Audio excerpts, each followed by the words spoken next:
तो साथियों 2 minute market की बात कर लेते हैं, उसके बाद एचसीएल टेक का रिजल्ट हम डिस्कस करेंगे। बात करें कल्याण ज्वेलर्स की, तो यहाँ पे ऐसा लग रहा है कि बायर्स एंड सेलर्स की जगह बियर ने एंट्री ले ली है इनके रिटेल स्टोर में। और सिर्फ यही एक स्टॉक नहीं, बल्कि पूरे के पूरे स्टॉक, पूरे के पूरे मार्केट में अगर देखा जाए तो डर का माहौल है। आज तो मैंने बहुत सारे ऐसे स्टॉक देखे जो 8 से 10% डाउन थे, हर जगह सेल लगी हुई थी। हालांकि अगर एफआईआईज और डीआईआईज का अगर आप डाटा देखेंगे तो डीआईआईज ने स्ट्रॉन्ग बाइंग की है 8,000 करोड़ रुपए की, और एफआईआईज की तरफ से लगभग 5,000 करोड़ रुपए की सेलिंग थी। लेकिन मार्केट का जिस तरीके से फॉल था, आई वॉज एक्सपेक्टिंग कि लगभग 10,000 करोड़ की सेलिंग एटलीस्ट एफआईआईज की तरफ से देखने को मिलेगी, क्योंकि बहुत ही इंटेंसिटी में सेलिंग हो रही थी। लेकिन ये उतनी बड़ी सेलिंग देखने को नहीं मिली। तो यानी कि इसका क्लियर मतलब यही है कि जो बाकी की सेलिंग है वो एचएनआईज और रिटेल की तरफ से हुई है। पोर्टफोलियो की बात करें तो लगभग 4.5% पोर्टफोलियो आज के दिन डाउन था, और ये अब तक का मेरे पोर्टफोलियो का बिगेस्ट फॉल था। इनफैक्ट बजट वाले दिन भी इतना बड़ा फॉल नहीं था पोर्टफोलियो में। पोर्टफोलियो हार्डली 1 लाख रुपए उस दिन डाउन था, एक दिन की मैं बात करूं, और फिर उसके बाद पोर्टफोलियो रिकवर भी कर गया। लेकिन अब देखेंगे तो यहाँ पे काफी बड़ी फॉल जो है पोर्टफोलियो में आज के दिन देखने को मिली है। तो एक बहुत बड़ी इंटेंसिटी में यहाँ पे सेलिंग हुई, और मैंने सोचा था कि बहुत जल्दी मैं बाइंग नहीं करूंगा, मैं और भी ज्यादा वेट करने वाला था। लेकिन क्योंकि इतनी बड़ी फॉल थी, इस वजह से मैं खुद को रोक नहीं पाया, और यहाँ पे 3 स्टॉक में मैंने यहाँ पे बाइंग की है। इनमें से सबसे पहला है एंजल वन, क्योंकि यहाँ पे वीकली टाइम फ्रेम पर बात करें 50 वीक मूविंग एवरेज को लास्ट टाइम भी ब्रीच किया था, और क्योंकि इसके क्वार्टरली रिजल्ट आने वाले हैं, आज के दिन भी यहाँ पे ये ब्रीच किया है। हो सकता है कि नंबर्स अच्छे आ जाएं, लेकिन वैल्यूएशन की अगर बात करें तो 10 के ऊपर का पी रहा है बॉटम में, और अभी भी नियरली यहाँ पे 15 का पी जो है बनने जा रहा है। नंबर्स अगर अच्छे आएंगे तो ये पी और थोड़ा क्रैश हो सकता है, लेकिन मुझे अब इसमें बहुत ज्यादा डाउन साइड नहीं देखने को मिलता। मुझे लगता है कि शायद नेक्स्ट जो बॉटम यहाँ एंजल वन में बन सकता है वो 2000। दैट इज वाई यहाँ पे मैंने कंप्लीट बाइंग नहीं की है। अगर मुझे यहाँ पे 4 रुपए डालने थे तो मैंने अभी सिर्फ 2 रुपए डाले हैं, 2 रुपए होल्ड पे रखे हैं। इसके अलावा बात करेंगे यथार्थ हॉस्पिटल, तो ये भी यहाँ पे 50 वीक मूविंग एवरेज यानी 200 डेमा को ब्रीच करने ही वाला है। यहाँ पे आप देख सकते हैं ऑलमोस्ट ब्रीच कर दिया है, और इसकी भी ये बहुत बड़ी फॉल है। अगर आप देखेंगे नियरली 700 के प्राइस से ये 500 पर आ चुका है, और यहाँ पे भी मैंने फुल क्वांटिटी जो है ऐड नहीं की है। कुछ क्वांटिटी मैंने लगभग 450 रुपए के आसपास के लिए छोड़ दी है, तो थोड़ी सी बाइंग ही मैंने यहाँ पे की। यथार्थ के भी वैल्यूएशन की बात करें तो ये भी अब अपने नियरेस्ट लोवेस्ट वैल्यूएशन के पास जाने वाला है। क्वार्टरली नंबर अगर अच्छे आएंगे, वाई में ग्रोथ दिखेगी, तो ये वैल्यूएशन और सस्ते हो सकते हैं। एंड अगेन नुवामा, नुवामा यहाँ पे काफी टाइम से कंसोलिडेट कर रहा था, और देखिए नुवामा और एंजल वन को ऐड करने के पीछे मेरा एक और रीजन है, वो है डिविडेंड। आज अभी टीसीएस के रिजल्ट की बात करेंगे, आपको दिख जाएगा डिविडेंड की क्या वैल्यू होती है। और ऐसे बियर मार्केट में जब ये अच्छे डिविडेंड यील्ड पर मिले, नुवामा की बात करें पूरा फाइनेंशियल ईयर एंड नहीं हुआ है, 2.2% की डिविडेंड यील्ड है, 2 क्वार्टर बचे हैं वहां पे, और अगर ये डिविडेंड देगा तो मान के चलिए 3% नियरली यहाँ पे डिविडेंड यील्ड हो जाएगा, और इसके बाद भी स्टॉक गिरता है। और अगर आप बाई करते हैं, अगले 2-3 साल में इसका डिविडेंड बढ़ता है, तो आप यूं समझिए कि आपकी होल्डिंग में लगभग आपको 5% का तो डिविडेंड मिल जाएगा, यानी एफडी जैसे रिटर्न डिविडेंड से मिल जाएंगे। स्टॉक प्राइस अप्रिशिएट करेगा वो अलग। That is why I am accumulating Nuvama. HCL Tech में भी मैंने यही किया था। आज मैं दिखाऊंगा उसके डिविडेंड की क्या वैल्यू। एचसीएल टेक जब 900 रुपीज के अराउंड गया था, तब मैंने वहां पे उसको एक्यूमुलेट किया था, यही सोचकर कि उस समय पर उसका डिविडेंड यील्ड 5% का हुआ करता था। आज 2-3 साल बीत गए हैं, मतलब मेरी जो बाइंग है वहां से तो 6% की डिविडेंड यील्ड इजीली मिल जा रही है मेरे को, यानी एफडी जैसे जो रिटर्न है वो इजीली मिल जा रहे हैं। प्लस वैल्यूएशन की बात करें, अगेन अपने लोएस्ट वैल्यूएशन के नियर अबाउट यहाँ पर नुवामा भी ट्रेड कर रहा है। तो साथियों, आपने कौन से स्टॉक ऐड किए हैं, do let me know in the comments. और मैं अगर बात बताऊं तो मेरे जो राडार में है वो ई पैक है, 500 के नीचे जाएगा, उसमें मैं टॉप अप करने वाला। इसके अलावा स्कीपर में टॉप अप करूंगा, जैसे कि मैंने बताया था पावर ट्रांसमिशन में एक टेलविंड चल रहा है। जैगल में टॉप अप करूंगा, 500 के नीचे और जाएगा तो वहां पे करेक्शन आएगा, तो उस पर टॉप अप करना है। ओरिएंट में मेरे पास ऑलरेडी एडेड है, उस पर भी टॉप अप करूंगा। और वी2 रिटेल में बहुत बड़ी क्वांटिटी में टॉप अप करूंगा अगर वो 1200 के अराउंड जाता है। इसके अलावा पोर्टफोलियो में 2 नए स्टॉक की एंट्री हो सकती है, कोई गारंटी के साथ नहीं बोल रहा हूं, क्योंकि फंड मेरे पास बहुत ज्यादा नहीं है। वो डिपेंड करेगा कि कितना मैंने डिप्लॉय कर दिया है और कितना कहाँ पे ज्यादा डिप मुझे मिल रहा है। लेकिन जो 2 नए फंड मेरे पोर्टफोलियो में ऐड हो सकते हैं, वो है एक थॉमस स्कॉट और दूसरा है रॉकिंग डील्स।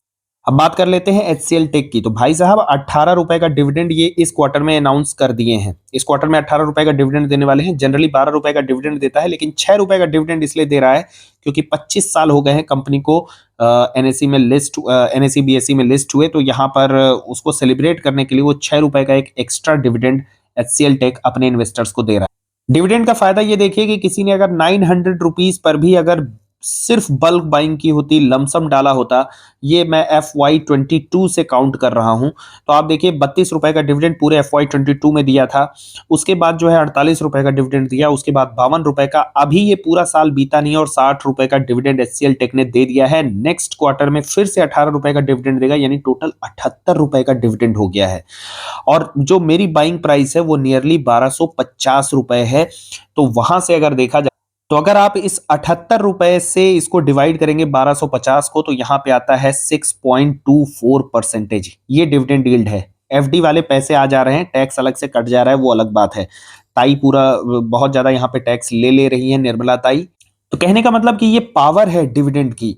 एक दिन आएगा, मतलब मैं बहुत जल्द तो वो उम्मीद नहीं कर रहा हूं, लेकिन हाँ, अगर मेरी होल्डिंग रही 4 साल, 5 साल, 6 साल, तो आपके पैसे जो है ना पूरे के पूरे डिविडेंड से ही रिकवर हो जाएंगे। और ये मुझे लगता है एक बहुत बड़ी पैसिव इनकम हो जाती है। लेकिन हाँ, अगर आप लार्ज क्वांटिटी में होल्ड करते हैं तो। मेरे पोर्टफोलियो की बात करें तो बिगेस्ट होल्डिंग है एचसीएल टेक और V2 रिटेल की। तो बाकी पोर्टफोलियो के बहुत सारे शॉर्ट्स पड़े हुए हैं, आप चाहे तो उसको देख सकते हैं। अब बात कर लेते हैं एचसीएल टेक के रिजल्ट की। तो YOY बेसिस पर रेवेन्यू अगर आप देखेंगे 5% से ग्रो किए हैं। 28,446 करोड़ रुपए से बढ़ करके 29,890 करोड़ रुपए, 5% की ग्रोथ है। और क्वार्टर ऑन क्वार्टर भी अगर आप देखेंगे तो हार्डली यहाँ पे 4% की ग्रोथ है। टीसीएस की बात करें तो वहां पे भी YOY बेसिस पर लगभग 6% की ग्रोथ आई थी। तो नियरली टीसीएस जैसा ही परफॉर्मेंस है। और मार्जिन फ्रंट पे अगर बात किया जाए तो मार्जिन YOY बेसिस पर 23% से डिक्लाइन होकर के 23.8 से डिक्लाइन होकर 23% है। लेकिन क्वार्टर ऑन क्वार्टर ये मार्जिन आपको इंप्रूव होते हुए देखने को मिलेंगे। प्रॉफिट की बात करें 4,350 करोड़ रुपए से बढ़ करके 4,591 रुपए है। यहाँ पे प्रॉफिट YOY बेसिस पर 6% से ग्रो किया है। टीसीएस का नियरली 12% से ग्रो किया था। क्वार्टर ऑन क्वार्टर यहाँ पे अगर आप देखेंगे तो प्रॉफिट जो है 8% से ग्रो किए हैं। हालांकि यहाँ पे लार्ज बेस था, बहुत बड़ा प्रॉफिट का नंबर आया था पिछली बार एचसीएल टेक का, और उस लार्ज बेस से यहाँ पे 6% की ग्रोथ प्रॉफिट में देखने को मिली है। रिजल्ट मेरे हिसाब से अच्छे हैं। जैसे टीसीएस के थे वैसे ही एचसीएल टेक के भी डिसेंट से नंबर हैं। टीसीएस में बात करें तो quarter on quarter revenue decline किए थे, लेकिन एचसीएल टेक में यहाँ पे आप देखेंगे quarter on quarter number improve हुआ। लेकिन इंपॉर्टेंट ये है कि एस्टिमेट के हिसाब से नंबर कैसे देखने को मिल रहे हैं और गाइडेंस क्या देखने को मिल रही है। तो अगर आप एस्टिमेट देखेंगे रेवेन्यू में तो स्लाइट डिक्लाइन देखने को मिल रहा है। प्रॉफिट में अगर आप देखेंगे तो वहां पे भी एस्टिमेट मिस होते हुए देखने को मिल रहे हैं। लेकिन हाँ, मार्जिन फ्रंट में अगर आप देखेंगे तो एस्टिमेट से थोड़े से बेटर नंबर आए। वहीं दूसरी ओर ब्लूमबर्ग की बात करें तो आप इस नंबर को मत देखिएगा, क्योंकि यहाँ पे ये नंबर गलत दिख रहा है। लेकिन हाँ, एस्टिमेट देखिए, 30,000 करोड़ का रेवेन्यू का एस्टिमेट था, 29,000 करोड़ के रेवेन्यू आए हैं, तो एस्टिमेट मिस कर गए हैं। प्रॉफिट की बात करें तो 4600 करोड़ का प्रॉफिट एक्सपेक्टेड था, 4500 करोड़ के नियरली प्रॉफिट आए हैं, तो एस्टिमेट वहां पे मिस हो गए हैं। लेकिन मार्जिन फ्रंट पे जो है आपको यहाँ पे इंप्रूवमेंट देखने को मिल रही है, यानी कि एस्टिमेट से मिले जुले ही नंबर यहाँ पर ब्लूमबर्ग के हिसाब से भी देखने को आए हैं। ओवरऑल देखा जाए तो एस्टिमेट मिस किए हैं, जितने भी ब्रोकरेज की यहाँ पे एस्टिमेट की बात किया जाए, और स्लाइटली मिस है, कोई बहुत बड़ा मिस यहाँ पर नहीं। लेकिन इन सब के बीच एक प्लस पॉइंट मेरे को देखने को मिला है। वो आप देखेंगे कि जो मार्केट एक्सपेक्ट कर रहा था कि 3.5% से 5% के अराउंड यहाँ पे कंपनी ग्रोथ का गाइडेंस देगी, लेकिन एचसीएल टेक ने गाइडेंस के लोअर बैंड को इंक्रीज कर दिया है। तो यहाँ पे अगर आप देखेंगे तो 3.5% की जगह 4.5% का ग्रोथ गाइडेंस जो है अपवर्ड साइड में आपको देखने को मिलेगा, विच इज क्वाइट पॉजिटिव, और मार्केट इसको पॉजिटिवली चीयर कर सकता है। इसके अलावा 18 से 19% के इबिट मार्जिन की बात कर रहे हैं, और मार्केट भी यहाँ पे 18 से 19% का ही इबिट मार्जिन एक्सपेक्ट कर रहा था। तो गाइडेंस फ्रंट पे अगर देखा जाए तो नंबर यहाँ पे पॉजिटिव आए हैं, गाइडेंस पॉजिटिव है, और कौन कॉल में देखना होगा मैनेजमेंट की कमेंट्री क्या निकल के आती है। बाकी ओवरऑल रिजल्ट देखा जाए तो डिसेंट से हैं, जैसे टीसीएस के रिजल्ट थे कुछ वैसे ही एचसीएल टेक के भी रिजल्ट हैं। And dividend I really loving it, and that is why this stock is in my portfolio. बाकी टोटल डील्स की अगर बात किया जाए तो $2 बिलियन की यहाँ पे डील्स हैं इनके पास, और नियरली वैसी ही डील्स हैं जैसे कि इनके पास Q2 Q3 में हुआ करती थी, तो वहां पे एज सच कोई बहुत बड़ा सरप्राइज या डिसअपॉइंटमेंट नहीं है। ओवरऑल आपको कैसे लगे number, do let me know in the comments. TCS से बेटर लगे या टीसीएस से खराब लगे, गाइडेंस कैसी लग रही है, do you hold this stock और नॉट, चाहे तो आप वो भी कमेंट सेक्शन में कमेंट करके बता सकते हैं। कंटेंट अच्छा लगा, वीडियो को एक लाइक कीजिए, do not forget to subscribe and share. Thanks for watching the video.